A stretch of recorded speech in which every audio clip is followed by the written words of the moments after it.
In this video, I will show you how to restore deleted Instagram posts. So let's get started. First, open Instagram app on your mobile. Now go to your profile by tapping on Profile Image, located at bottom right side. On Profile page, access settings by tapping on three horizontal lines located at top right side.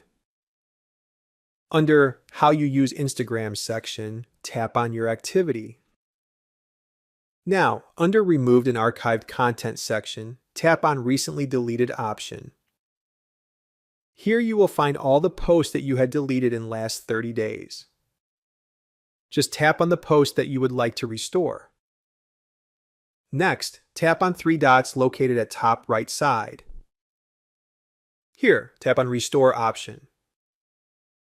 And deleted Instagram posts will be restored back. So that is how you can restore deleted Instagram posts.